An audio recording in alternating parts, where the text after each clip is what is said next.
Alright, what's going on, guys? A few days ago, we got our first look at the Armored Core 6 story trailer, and it gave us a completely new perspective on this game, showing us FromSoftware's new twist on a story with that signature dark and gritty atmosphere, and I gotta say, it looks incredible. Now, we did a breakdown on this trailer, however, in the days since its release, there have been a lot of details that we noticed that slipped through the cracks upon an initial watch. So today we're gonna go back through the trailer with an investigative eye and break down these very interesting things that we didn't notice, that I bet you didn't either. But as we get into that today, I do want to remind you that the channel is extremely close to 100k subscribers, and when we hit that goal, which could be today, I'm going to be giving away a free copy of Armored Core 6 to one subscriber here on the channel. And if you want a chance to win that, go ahead and hit that subscribe button, leave a like on the video, and a comment in the comment section down below. And now let's get into it. Let's begin by breaking down these scenes we can see here of the laboratory and the patient on the operating table. In our initial breakdown video, we established that the patient is in fact our player character, Unit 621. And we know that's the case based on the gameplay trailer that we got a while back, where the player is called Augmented Human C4621. But there was actually much more confirmation of this in the story trailer right in the first scene, when we see this head of an armored core looking down over the patient with smoke and sunlight filtering into the room. If we zoom in very closely on this part of the armored core, we can see text and numbers. It's hard to make out, but it appears to read C4 Architecture 621-491 and then a 0 on the end. But the standout connection here is that, like the patient, the armored core is also labeled 621. But what does that phrase augmented human actually mean? Well, the definition of augment means to make something greater by adding to it. But what exactly is the addition to the human here? Well, we'll build off this concept more in a minute, but it's quite obvious given the connected wires and the state of the AC being in the laboratory that the human is being cybernetically connected to the AC. But there's something else in this scene that may catch your attention. A moment ago, we talked about the label on the AC in the first scene of the trailer, and it had the stamp of C4621 just like the pilot. But when we get to the end of the trailer, the labels that we can see are totally different. It's hard to see exactly what they say, but what I believe is K02000 and then 6097-710. And then another label on the chest of the mech says CC2000 F61, then some blurred numbers and 926-15. Now the trailer does do a pretty good job at hiding what the difference is in these parts and why they have different numbers, but what can be understood is that the part labeled 621 is the body of the armored core. Now, given that the human on the table is called the same number as their mech, could insinuate that they're going to be placed inside the mech in this sort of vegetable state, kept alive by the coral and the core of the armored core. And there is more evidence for that. But we can see at least that 621 is somehow still alive because they are breathing, as we can see. However, how much of that is their own doing, we don't know. In this shot here, we see a bunch of wires connected to the patient, one of which is glowing red. And on my first watch, I thought this might just be blood, but if we take a closer look at it, it does appear to be luminescent and pulsing, with the same color and look as the coral explosion on Rubicon. So I think it's fair to assume that what this wire is transporting is coral directly into the patient's body. Now, we know a few things about the nature of coral. It's described officially as a substance that can advance technology and communication. To the extent of advancing communication, though, we don't know. But when the influencers got to see exclusive footage of this mission in Armored Core back during Summer Games Fest, the briefing for the mission described people that were junkies off coral, which confirms that it also has an effect on humans. Now, during the gameplay reveal trailer, Handler Walter activates the cerebral coral control device before the player is sent down to Rubicon. Now, this insinuates a brain connection through coral, and I think the connection here is man and machine. Now, in this final scene of the trailer, the armored core is activated while the patient is still on the bed. So the question is, will this cerebral coral control be physical or remote? Will the AC be 621's lifeline while they're inside the machine, or will coral allow them to upload their consciousness into the AC? That's what we're ultimately thinking.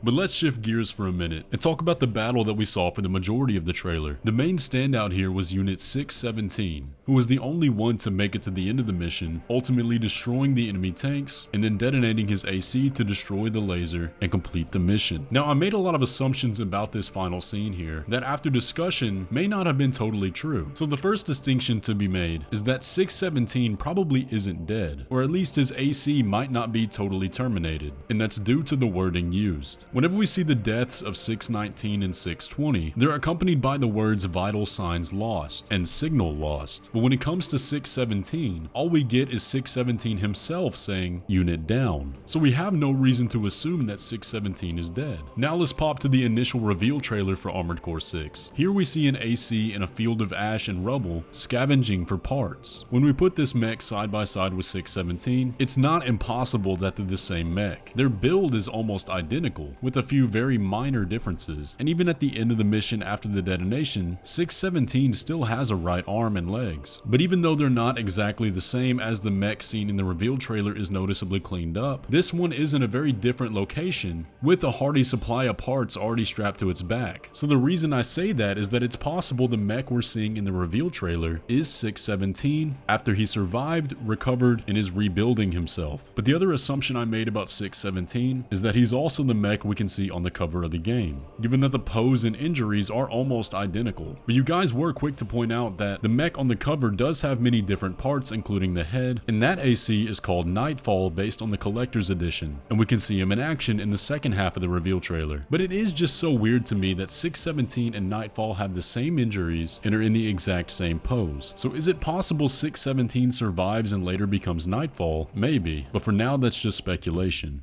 The other standout of the trailer was Handler Walter, and let's break down what we know about him. We know that the player character is one of his hounds, and this AC in the gameplay trailer calls him Infamous. When we're first introduced to Handler Walter, one thing that I failed to notice is that he walks with a cane, implying either that he's old or has been injured in the past. So was he once a merc, a pilot of an AC, and is that how he gained his infamy? But what I find a little bit more interesting about Handler Walter is his attitude, seemingly void of all compassion, referring to his borderline lifeless soldiers as dogs. But even with that treatment, 617 still makes sure to tell Handler Walter about the mission being completed. But one thing that I found interesting is that the dialogue in this scene when Handler Walter is talking to the doctor asks about 617 and then says, well, at least you're helping me clear out my inventory. It makes me think that Handler Walter chose not to recover 617 and instead move on to another pilot. It makes me question his motives. Surely a man this dark and calloused wouldn't be interested in money. I find it really fascinating. But one other thing I question is that with the technology to use coral and make soldiers into these half-alive pilots, surely he would have the technology to heal his disability, so why not do it? Out of all the characters we've seen so far in Armored Core 6, Handler Walter stands out to me as the most interesting by far, even just the way he's presented in the trailer, as nothing more than a looming shadow and a cruel voice. Clearly they're trying to paint him as a dark figure, in both physicality and story-wise. And if that really is his nature, and 617 is still out there, could we see a betrayal happen? I don't know, that's just my own speculation. Anyways though guys, these are just some details I wanted to revisit, stuff that I noticed after the last video that I would like to discuss further. Again, a lot of this is just speculation and is probably going to be totally wrong once we get the final game, but to me that's what makes it fun. With that being said, if you enjoyed today's video, be sure to leave a like on it and let me know your thoughts down in the comments section below. Be sure to hit that subscribe button because we are so close to 100k and that has been a lifelong goal of mine. But with all that, I will catch you in the next one.